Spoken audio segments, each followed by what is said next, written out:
Assalomu alaykum barchangizga. Bugungi videomizda mana shunaqa lapsha matosidan ajoyib bir turban tikamiz. Demak, bizaga hozir o'lchamlarini qo'yib olishimiz kerak. Birinchi bo'lib peshona qismini ichkariga qayirib oladigan joyimizni 6-7 sm qilib olamiz. Ixtiyoriy, xohlasanglar 5 qilib olishinglar ham mumkin. Va orqaga qayirib turgan holatda turbanimizni uzunligini o'lchamini qo'yamiz.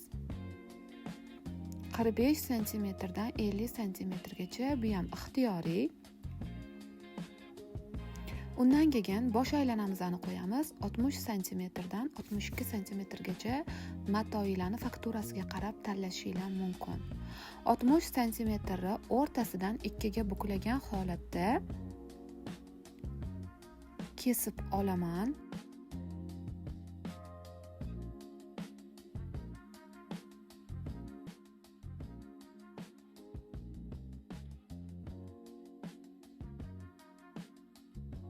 O'zimga kerakli o'lchamda kesib oldim.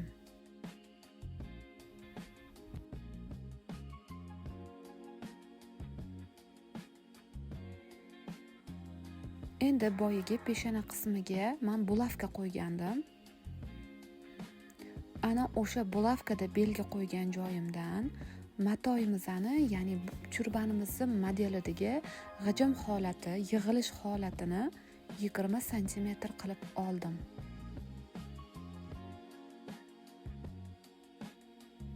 Bunga melda chizish iloji bo'lmagani uchun bulavkada merka qo'yib chiqaman.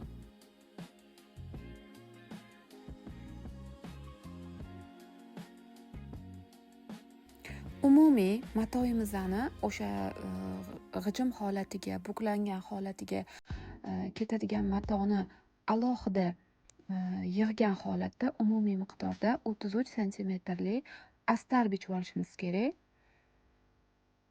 Demak, turbanimizning bo'yi 33 sm, buklovdan tashqari hamda bosh aylanasi 60 sm dan 62 sm gacha qilib kesib olamiz.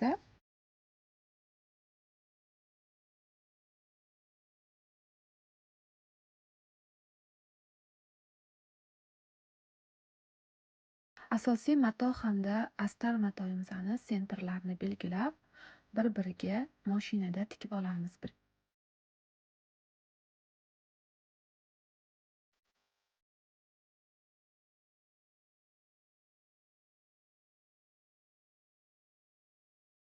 Tikib olishdan oldin qaranglar, meni mashinam bu matoni tikmadi.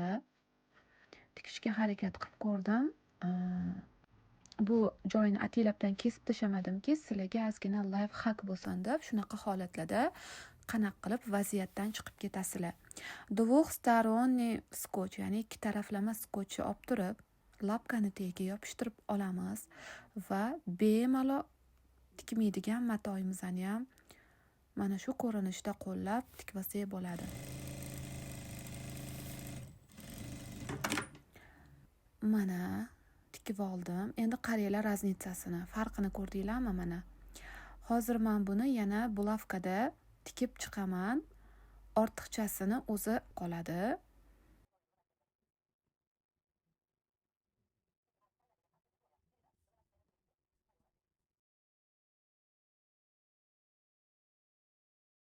Asosiy matoni qo'yib olganimizda mana shuncha oshiqchalik bor. E'tibor beringlar, boshida 20 sm qilib olgan o'lchamimdagi bulavka qo'ygan joyimni endi astar bilan birgalikda qo'yib olman, chunki mana bunaqa yig'gan paytimizda endi yurib ketmaydi. Aniq joyda to'xtaydi. G'ijim holatini keltirib chiqarganimizda taxlama holat deylik. Taxlama holatga keltirdik. Har birini orasiga bulavkada belgi qo'yib chiqaman. Mana shu belgini hammasini mashinada tikib olaman, ya'ni zakripka qilib olamiz. Xohlaganlar bu joyga zakripkani qo'lda bergan holatda munchoq yoki xrustal yoki shunga o'xshash boshqa bezaklardan foydalanishligi mumkin, ixtiyoriy holatda. Buni men sizlarga ko'rsatib berish uchun tikayotganim uchun men bu narsaga prosta zakrepka berish bilan kifoyalandim. So'ng dazmol qilamiz. Orasidagi bulavkalarni olib tashlaymiz, chunki endi uni keragi yo'q. O'zimizga kerakli taxlamalarni chiqarib oldik.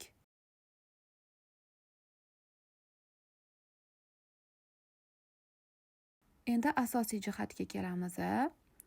Hozir mana shu buklov qismi hamda astar ulangan qismini bir-biriga ulab olishimiz kerak. Mana shu videodagiga o'xshatib. Buning uchun buklangan qismiga nasechka berib oldim ikki tarafiga. Videodagidek qilib tikib olasizlar, chunki birga tikilmaydi, sababi orasiga biz rezinka tikamiz. Bu jarayonni boshida qilib olsanglar ham bo'ladi.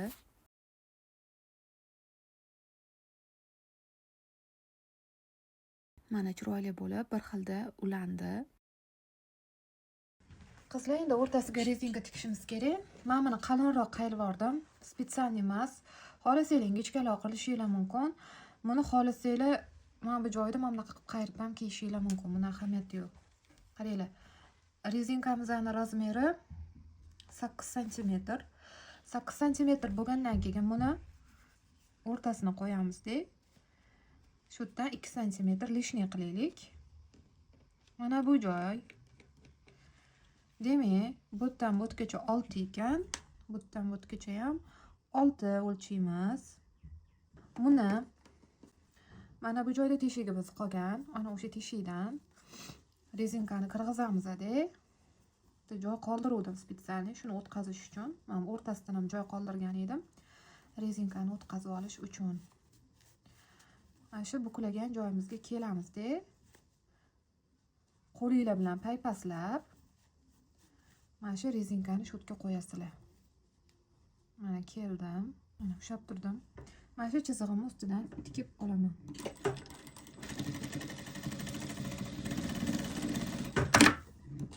Endi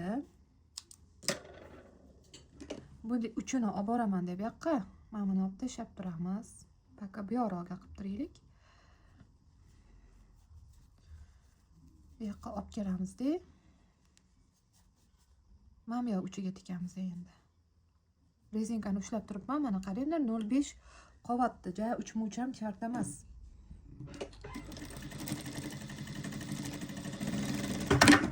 Mana endi buni o'rtasini tikamiz. Cho'zamiz. Mana buni bitta tarafga qaratib ketdi. Bo'ldi. Rezinkani tikdik. Bu tarafini bitirdik. Endi o'rtoqlar, bu yerda hali ishimiz tugamadi. Mana bu joydan men bekorga bulavkalari ushlab qolgan joyim yo'q. Bularni men bu yoqqa tushib ketmasligi uchun, men bu chiziq yo'qolib qolmasligi uchun bulavkada ushlab turibman.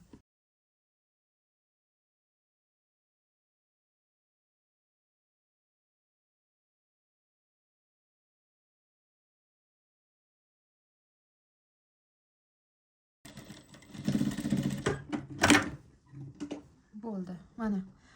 Endi men bulavkalarni olib tashlaymiz, ko'rasizlar. Endi bu ketib qolmaydi, pastga yo tepaga surilib ketmaydi. Bu bo'ldi. Biri to'la pastki qismini ham tikib olgan edim. Keyin tayyor holatida 6-7 sm o'lchab, mana shunaqa shakl beriladi, boshi shakli berib chizib olinadi. Sizlar uni tikmasdan turib qilsanglar ham bo'ladi. Hozir bu buklov qismida bo'lyapti. Tushundinglar? Mana sizlarga qaragan tarafi. Mana shuni kesib olib men pastini уже yopib olganman. Mana buni agar sizlar boshida qilsanglar yana ham osonroq bo'ladi. Boshidan shunaqa qilsanglar ham bo'ladi. Qizlar, endi shu joyini tikib olamiz. Mana bu yerda ag'darish uchun joyimiz qolgan. Mana shu joydan kirib turib, shu joyni tikib olamiz.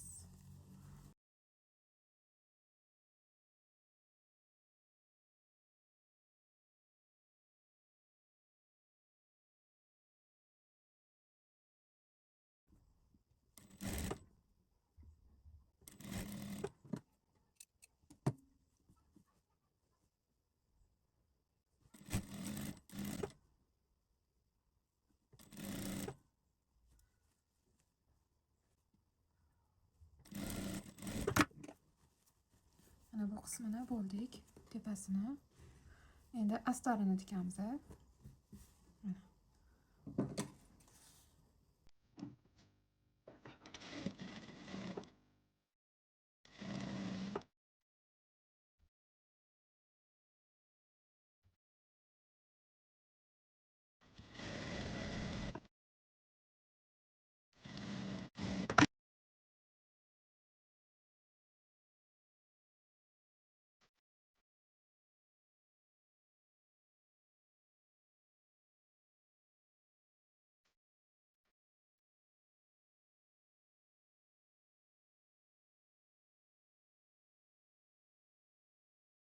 Mana yana bitta darslikni nihoyasiga yetkazdik.